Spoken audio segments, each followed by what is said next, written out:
So next we have Lakeisha Collins. She is the CEO of Purple Print Legacy. This is an HR company that truly values helping small and large companies with their administrative needs. So that way you can just focus on your business solely and not worry about all of the payroll and things of that nature. So that is what she specializes in. Lakeisha, she's done accounting for like 20 plus years with the state. She's worked with like a lot of bookkeeping, large companies, and small, again, just working with the state. So a vast number of bookkeeping things that she's done. And right now she's currently getting her master's in business administration with a concentration in real estate from North Carolina Central University, and she'll be graduating in December, right? Yes. And right now she's working on getting her investment license. Certified financial planner. Certified financial planner license and investing. So I believe it's the Series 6 and 7. Yes. Excellent, So that's what she's working on. So I'll be getting those next, yes. Absolutely. Yes. She's the president of the NCCU Real Estate Group.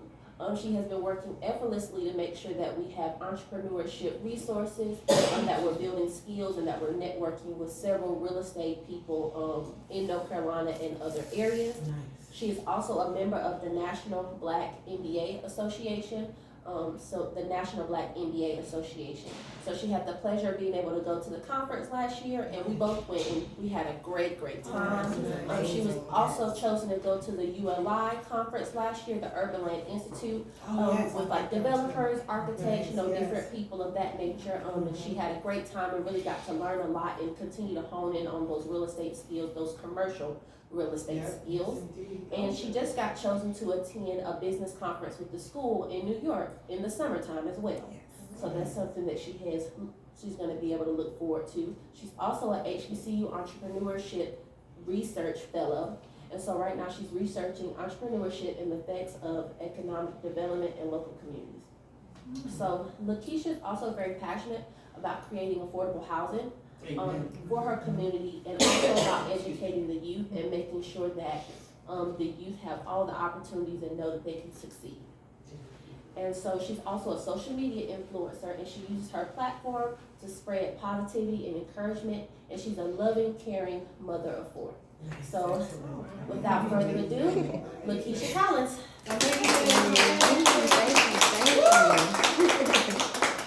That resume always, I remember listening to a podcast, and the lady was like, I do not listen when they talk about me before the thing, because I don't want to get a big head. I don't want to think, I'm greater than what I am, because I'm always only as good as my next best thing, the next thing that I'm about to do. So I do try not to listen to that, but that was amazing, and thank you very much. You made me sound great. You are great. Today, as she just went over my resume, and I spoke a little bit earlier about who I am and what I've done, I won't go through that again. But today we're going to talk about mastering the entrepreneur mindset. We are shifting our focus from being an employee to being an employer.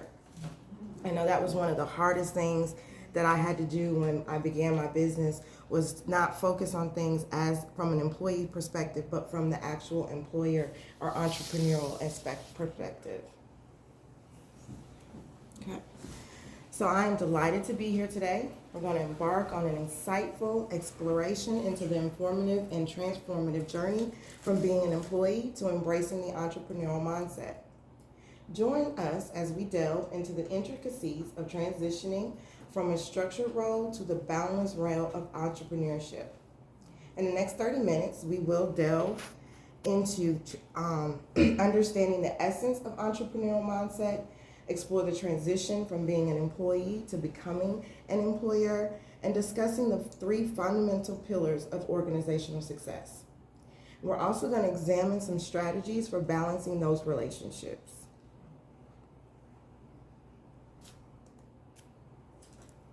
First, I think we need to understand what is the definition of an entrepreneur.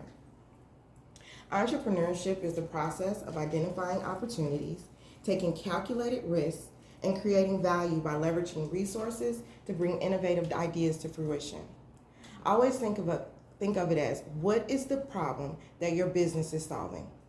Because if you are solving a problem, you are making profit, because everybody needs the service that you are providing. So you want to first make sure you start off there.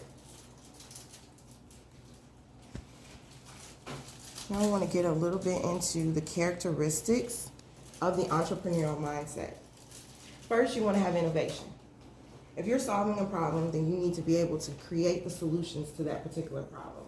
You need to be able to analyze a problem effectively to be able to provide these solutions. You're also going to have to be a risk taker. Things are not going to be simple. Things are not going to work out the first time, second time, third time, sometimes. So you have to be able to take a risk, but strategically take these risks. So you need to make sure that you are in a lot of prayer, a lot of meditation, and a lot of research before you do anything. Adaptability. Things are going to change. As we know with COVID, nobody knew that that was coming. Nobody was prepared for the eventuality of that coming. But these are things that are going to happen in your business. And you have to make sure that you have a plan A, sometimes plan B, C, D, just to make sure that you can be adaptable to whatever the circumstances are going to be. Things are going to change. Persistence. And I like to, when I talk about persistence, I do have a person that I like to bring up when I'm concerning that. But entrepreneurs, you have to be persistent. If you know that your product or your service is going to make a change in the community, it's going to promote social change, it's going to change people's lives and make them better, then you have to use that as your reason for continuing to keep pushing, because it may not happen the first time. And I'm using my example of Kathy Hughes, the founder of Radio One. She was denied a loan 32 times before she actually received it. 32 times. So that means persistence is not just about them first 10 times, them first 11 times. I mean, I think it's Edison. He tried to do what he was trying to do, I think it was light bulb, but he tried it 1,000 times. If he had stopped at 999 times, we would not have what we have today. So persistence is definitely important. And you have to make sure that you're embracing an entrepreneurial mindset. It's crucial for individuals seeking to create and sustain a successful venture in today's competitive landscape.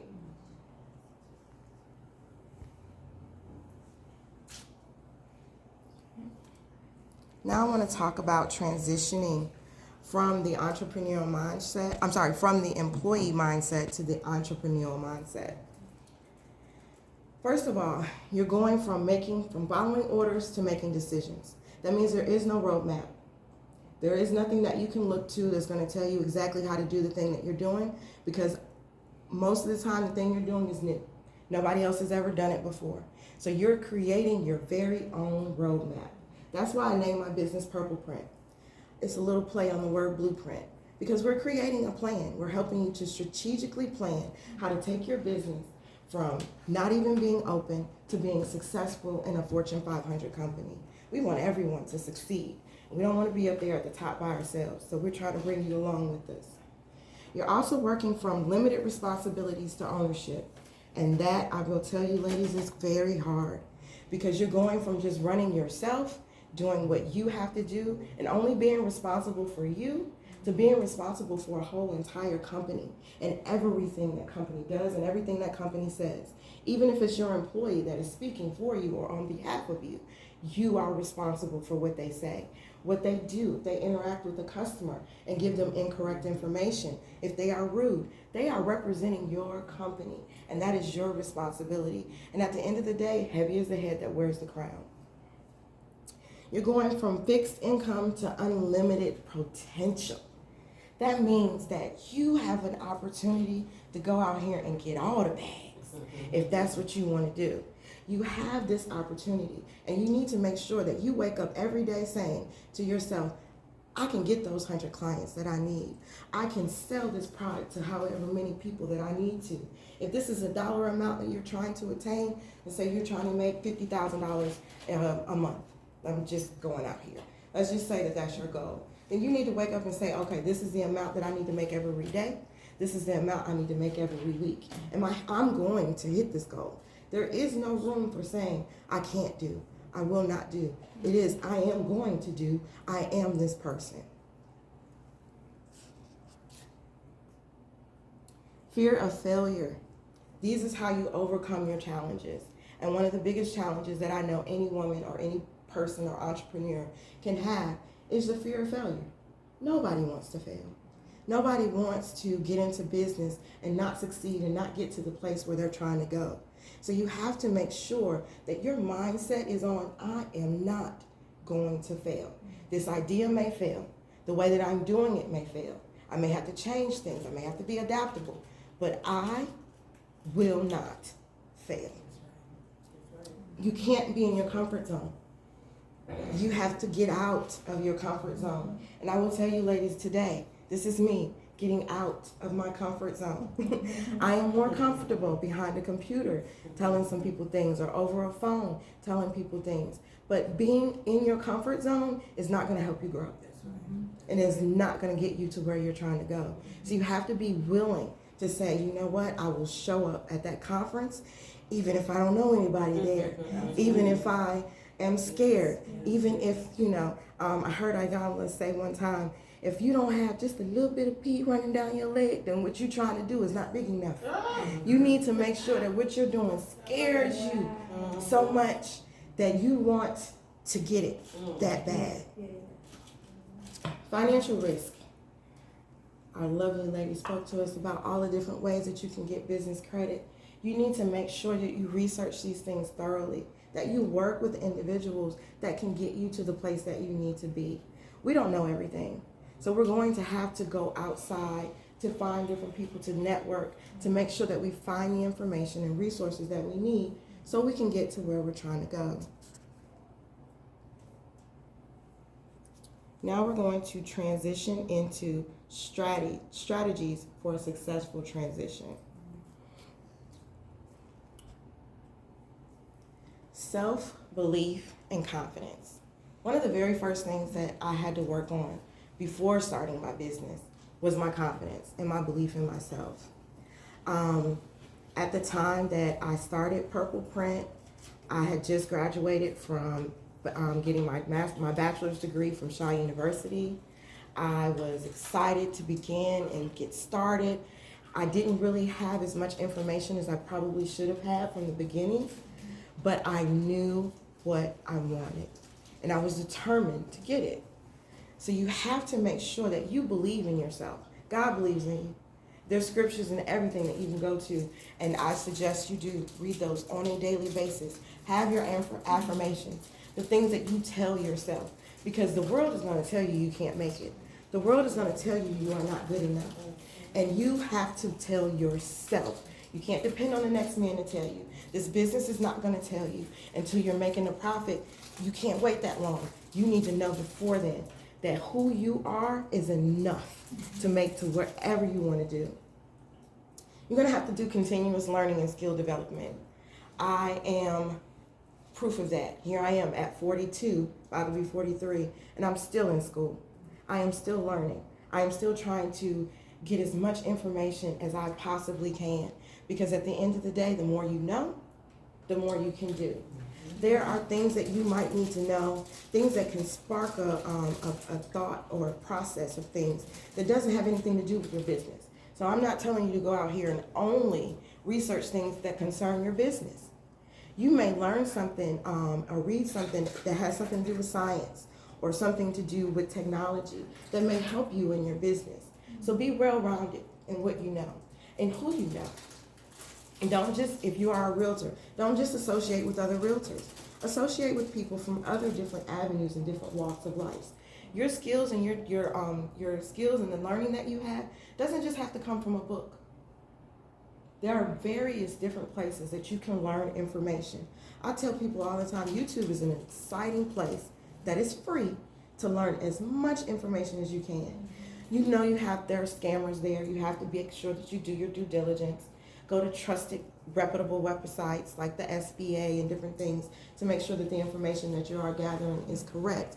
But utilize all the resources and technology that you have available to you. AI is a great tool. It can help you get started. It can help you set out your plan. It can help you give you the outline and things that you need. I wouldn't say go word for word from AI, but you can utilize it as a tool. Influencers, if you have Instagram accounts or if you have a YouTube channel and things like that, utilizing AI is a beautiful experience. It will help you to set your schedule. It will help you to make sure you're on the right track, that you're following trending things and things like that. So make sure you use the business skills, the skills and the things that you have available to you. The city of Raleigh has websites that you can utilize that will help you with your entrepreneurship specifically. And they give you free, I'm saying it, free information that you can trust because it is coming from a reputable source. Networking and mentorship. Events like this are tantamount and important to helping you to get your business to where you're going. You want to make sure that you are networking with like-minded people, people that are on the same path that you are, and also find a mentor. That person, like I said, does not necessarily have to be in your specific realm of business because maybe nobody has done what you've done before. We all try to do something different and new. Your path is going to be different. But a mentor can tell you about some of the different things that they experienced as an entrepreneur that maybe held them back. Maybe it was their mindset. Maybe they found some great revenue stream that nobody knows about. Maybe they have a connection at First Citizens Bank that can help you out. There are things that you can gather and get from networking and mentorship that you just can't get from sitting at the house. So you have to be willing to put yourself out there, put your face out there.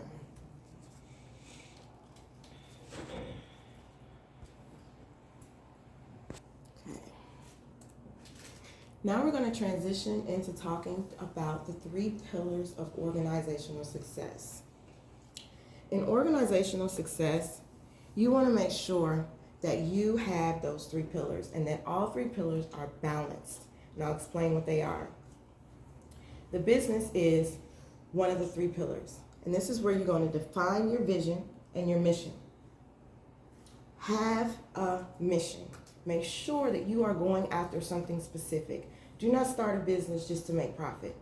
That is not going to get you or keep you sustainable in that venture. Because if all you're trying to do is make money, at the end of the day, you don't have a purpose. And purpose is what's going to keep you going.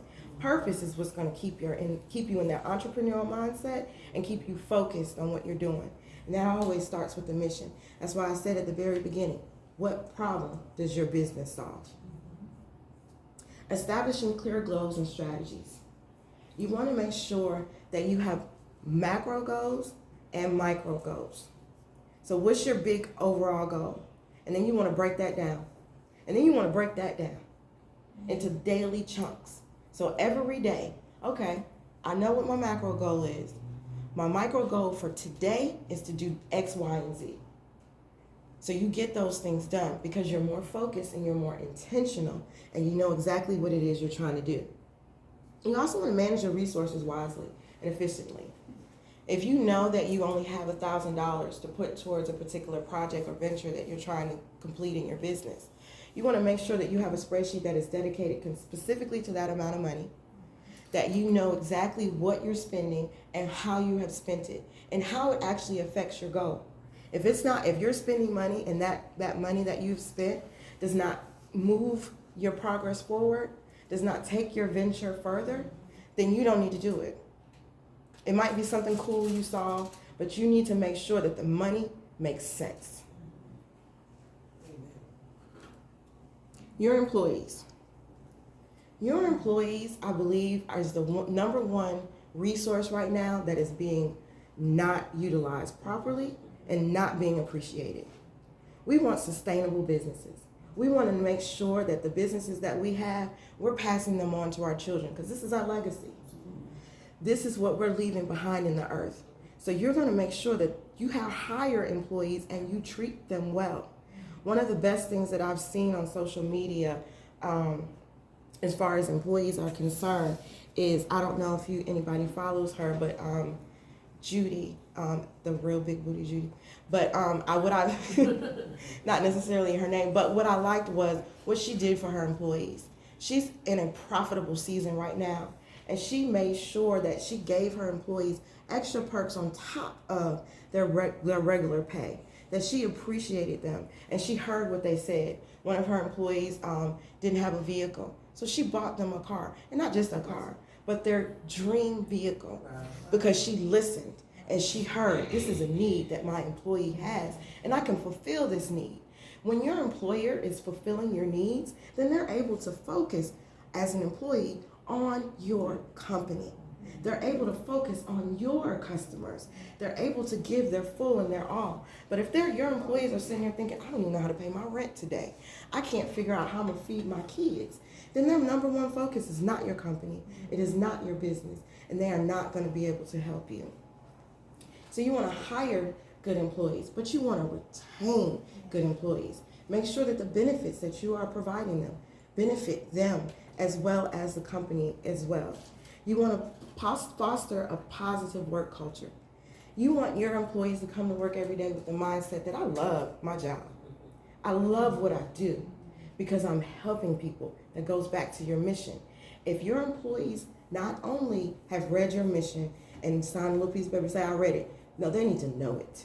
They need to walk in the door every day and know that mission. It needs to be indwelled in their brain. They need to know that better than the back of their hand, because when they know the mission, they're working the mission. Providing opportunities for growth and development. I understand that sometimes you may have to hire from outside of your company because you don't have the skills and services that you need within your company. But try to do as much promotion from within as possible. Teach your employees. If you see that if you have a position that's going to be coming open or may come open in the future, make sure your employees are trained on how to do those positions that may be coming up. Make sure you provide things like employee manuals, things that Purple Print can help you with, that you make sure that your employees know how to do their job from A to Z, that they have instructions that are clear-cut and that make sense. Make sure that they have a process in which if they feel like something doesn't work or they feel like something that they don't agree with something, they have a way of talking to somebody. They have a way of getting that out there to the public, or the way of making sure that everybody within the company understands this may be an issue, but I believe this is how we can work it out. One of the things I'm very big on as when I was an employee and that I push my employees to do now is do not come to me with a problem. Come to me with a problem and a solution. Tell me how you think I might be able to fix this, because I need you to be thinking about this too. You are not just an employee. You are a part of Purple Print. So your ideas matter, what you think matters, and I want you to be analyzing situations as well, because everything does not have to come from me. I want everybody to know that they play an equal part. Customers. Without them, we don't make money, right? So we definitely need them. But we don't want to make our whole entire focus them. But we do want to understand their needs and their expectations. Yes, a lot of your customers may be like you, but you need to study your audience. Know who you're selling to. What type of products and services do they need? And how can I best deliver them to them? Is it best for me to be on social media to reach my client base? Is it best for me to advertise on things like Hulu or in our local restaurants? What is the best way for me to reach my customer base? And how do I find out what kind of surveys do I give them? How do I find out what they're thinking and what they need? How do I interact with them? Do I send them things? Do I have a newsletter to let them know what's going on? Do I text them? And when we're having different products and things, how are you going to connect with the customer? Because you need to know what they need. And you got to build that strong relationship. And you also want to deliver value and exceptional customer experience. I am the happiest when I leave someplace and I got good customer service. I love me some good customer service. I know one of the best places that I've ever gotten good customer service, I don't think I've ever had a problem there, is Chick-fil-A. Yeah, I know that. Yes, when you go to Chick-fil-A, they are excited to see you. From the cashier to the manager, they are excited to see you, and they are happy, and their joy comes through from everything that they say. You want to train your employees to give off that same persona, so that even if your customer is calling in and they're having a bad time. I used to work at Time Warner Cable, so I know that you're going to have a customer or two that's not happy. But from my days of working in customer service, if you let that customer know, I'm here for you. I'm going to take this problem from beginning to end. I'm not going to pass this on to anybody else. I'm going to solve this issue for you. Then they will know that you care. And at the end of the day, they want a company that's going to care about them. So true, so true. There's a lot of these big box companies out here and corporations, they do not care about the customer. They do not provide you the services that you need so you can get the value from the services that they're providing or the business or the product that they're providing. Now we're going to switch and transition into balancing the relationship between all three pillars. First, we're going to talk about the importance of balancing. Sustainability. I cannot stress this enough. You want your company here, you want it to be here for a long time. So if you want it to be sustainable, you're going to have to balance these three things. And trust me, ladies, balancing things is not easy, so it's going to be hard. But it can be done as long as you are organized. You want to maximize your stakeholder satisfaction. So that means like if you have someone that has invested in your company, you want to make sure that that person they're getting the maximum value from what you have, that you are offering them everything that you've stated that you were going to offer. If you said it, your word is your bond. That's what it means. Strategies for balancing relationships. Communication and transparency. There you go. Yes. There are a lot of companies out here, there are a lot of politicians and things out here that are not telling you the full story. They're telling you the good stuff, the stuff you want to hear, the stuff that's going to make you buy. But at the end of the day, every product, every service has a flaw, has a con. There is going to be something wrong. You cannot hide that. When you try to hide that, you end up with other problems. You end up with people not believing in you and not trusting in you and not trusting in your company because they didn't get the full scope of what was the information from the beginning. You have to let them know what is going on, what problems may occur. You want to be empowering, and you want to trust your company, your customer, your employees. You want to make sure that you empower them to get to where you want them to be, to do the things that you want them to do, but that you also trust them to do that. I, for one, cannot stand micromanaging. I've had a few micromanagers in the past. I do not need you to tell me word for word, sentence for sentence, and stand behind my back and watch me do things. That is not empowering. You're not going to get employees that will think outside the box, that will analyze the situation because they don't know how and they don't feel that trust and confidence in themselves. So while you have to build your confidence, you have to build theirs as well. Flexibility and adaptability. You need to be flexible because things are going to happen. An order is not going to come. Something is not going to print right. Somebody is going to put in a word wrong on a presentation. Something is going to happen. You have to be able to say, okay, let me switch my focus and try it another way. Always be prepared to change and always be flexible. So I'm just going to recap some of my key points here. Make sure that I've gone over everything, and then I'll give everybody an opportunity to ask questions. Let me know, if there's anything in the future that I can help them with. First things first, understanding the essence of the entrepreneurial mindset, characterized by innovation, risk-taking, adaptability, and persistence. I believe in you. You have to believe in you too. And you have to stay persistent, and you have to stay focused on your mission. Recognizing the shift from being an employee to being an employer. It is a monumental shift, ladies.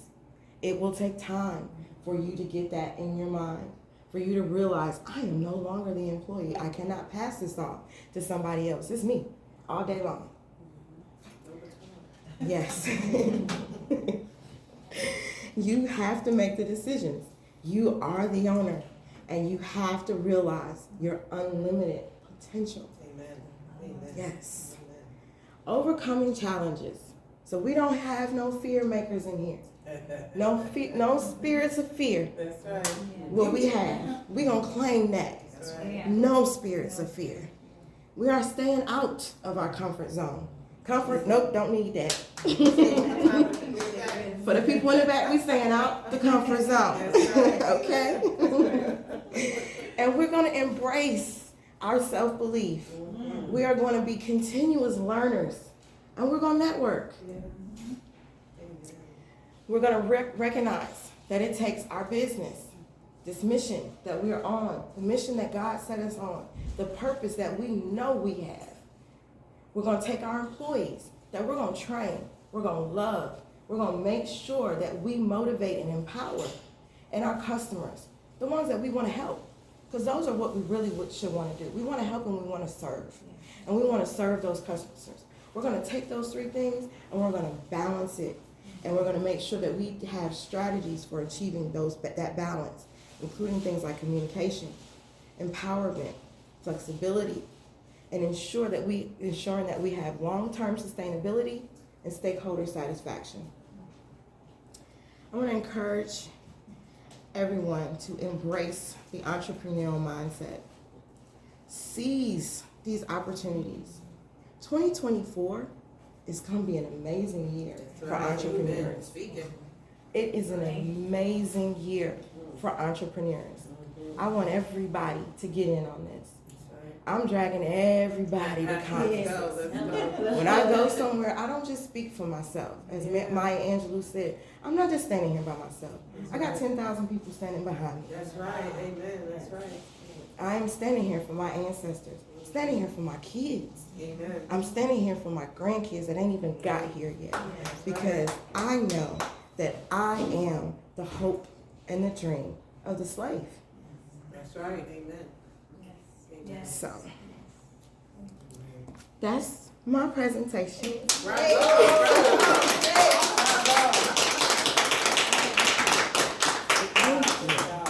Thank you. But if We are our anybody, ancestors' legacy. That's right. yes, Yes. yes, we are. So, y'all have any questions?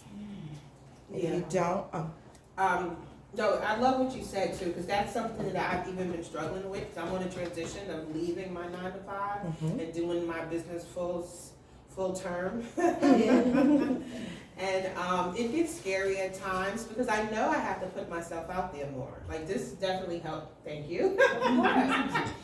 Definitely helping me put myself out there more. You know, like you said, go to the conferences. It's funny because I just started trying to do that. You know, Yes. I don't know nobody there, so that was a vote of confidence, a push. You know, so I thank you for even saying that because I did that this week. I went somewhere where I didn't know if I was going to know anybody. But I did. I met people while I was there. You know, so but you encouraged me because sometimes I'm just scared and nervous to put myself out there because I'm scared of it's the fear of rejection, like you said, right? yes. And at the end of the day, ladies, we're going to be rejected. At some point, if you get that in your mind that at some point, at some time, somebody's either not going to like your idea, they're not going to like the way you dress, they're not going to like what you say, they're not going to like how you talk, it's okay. Try the next person. It's millions of people on this planet. If one person don't like it, it's another millions more that will. So yes, just be willing to put yourself out there. Because your tribe is waiting for you. They are.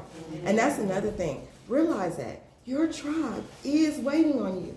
There are people or women out there, maybe even some men, that are thinking, I wish I had an example of somebody that was, you know, trying to do this and they, you know, was having a little bit of a struggle or a hard time. They're out there. Be one of them. Be the one that's out there and saying, you know what, yes you can. Yes you can. And if you ever need some more extra motivational, please check out my Instagram and my YouTube because I do motivational speaking. I like to make sure that we get into the bag, that we're getting out here and that we're doing the things that are available to us. So I got you. No, thank you. That's inspiring. Definitely inspiring. I have a question. Oh, yes, ma'am. So, like, in all your classes and stuff, I'm sure, like, you're reading a lot about, like, the trends and stuff, so you brought that up. And I know that trends, especially with, like, real estate kind of go hand in hand. So, like, what trends and things are you reading about that maybe we need to know about as some of us are in real estate in the room? Like I mentioned earlier, the AI. AI is huge right now, and it can be an informational tool, but you have to use it as a tool. Please, please, please, please, please, don't copy anything directly and straightforward from AI because it's not always correct. But you can utilize it as a tool. Doing there is a website, and I did not write it down, but I thought about it while I was speaking, that I do want to let y'all ladies give to y'all ladies. It's the City of Raleigh website. They I go to a lot of their events, and some of them are virtual. Okay. Please get in contact with those because they're virtual. You can do them from the house and just get the information. But they have a tool that you can use to find out what's trending in different areas as far as whatever your business is. Like I say, it's real estate. You can put it in and say real estate, what's trending? What are they doing? What's going on? What businesses are doing this and that and the third? It's an amazing website and it's free. Oh, in Raleigh, the Raleigh.gov or something? It's City of Raleigh. City of Raleigh.gov? Yes. And I don't know if any of you ladies are registered as a minority women-owned business. No, I'm not. It's free. Yeah, you gotta give us all of that. Yes, it is free. So you need to register your business to make sure that your business is out there because there are contracts, government contracts from the state and the city that you have access to get as a minority and as a woman, and you need to put your face out there and let them know I'm here and I got you. Priority. Yes, and they'll make you a priority. You get it first. So they will tell you about it first. Okay. Yes. And So, purple print. yes. Well, I know that you probably said it, but how, if somebody wanted to use your services, what exactly would you be helping them to do? I'm going to help you strategize. I'm going to help you with your human resources. I will help you with your accounting. Danielle mentioned I've been in accounting with the state of North Carolina for over 15 years. I've been working in accounting since high school. I got my first accounting class in my senior year in high school. So I've been doing accounting for a very, very long time. I also do tax preparation and tax planning. I've partnered with Intuit to provide those services as well. So I'm basically your CEO in a box for all of those that do not want to do those functions. They just want to provide a service. They just want to provide a product. They don't really have time to do those day-to-day different things like that. You come to me, I got you. I will help you with those things. You don't have to, I don't have to do everything. That maybe you only need a certain amount of things or something like that. Whatever service that you need as far as business management is concerned, because I'm a business consulting firm, that is what we help you with. Thank you. And you are welcome. Do you do, I'm sorry. No, you're fine, go ahead. Do you do bookkeeping? Yes. Yes, ma'am, I do. Lord knows I don't have time for all this stuff. Yes, I do. And I work with QuickBooks. So Okay, great. that's very easy for you. What businesses are your best niche for you? As far as which businesses do I work with, Yeah. I work with any business. It's not really about the business. Business is business. You know, Well, you can, depending on size, we have, from my perspective, we have small mom and pops to huge commercial businesses. So I tend to ask, what seems to be the area where just send this to me automatically. So if I run into someone, small moms and pops. Okay, Yes. yeah. Send those to me automatically. I will work with corporations, but I'm small and I want to help people grow and get to that point. I'm not really necessarily looking to work with the larger corporations yet. okay. Yes. I shouldn't eat first. It's okay. I want to know what programs are you a part of? As you mentioned in the beginning with your intro, some of the programs that you're affiliated with, Yes. companies. I just want to know what they are, and if there's anything like you said, the Minority Woman League, and Yes. business, certain things that we can all that be helpful for us. So it's the MWBE. And what's that? That's the Minority Women's Business. I think the last word is enterprises. Okay. But that's where you join to make sure that you are able to get all of the different contracts. Okay.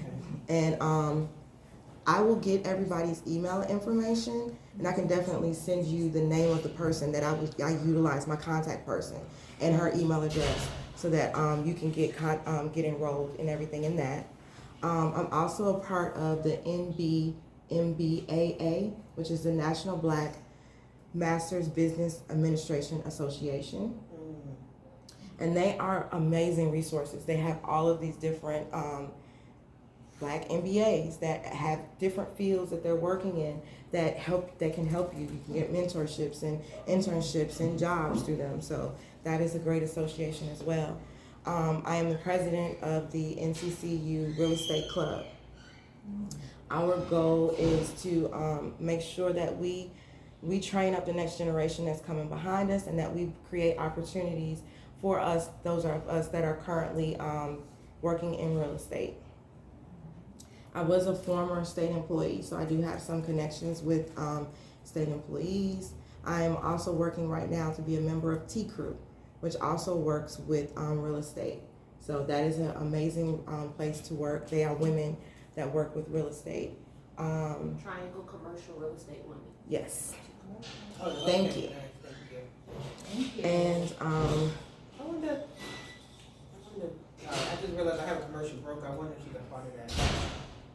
And then I'm also, I have a fellowship right now. I am working with HBCU. We are doing research in economic development in local communities and entrepreneurship, how entrepreneurship can affect local economic development in local communities.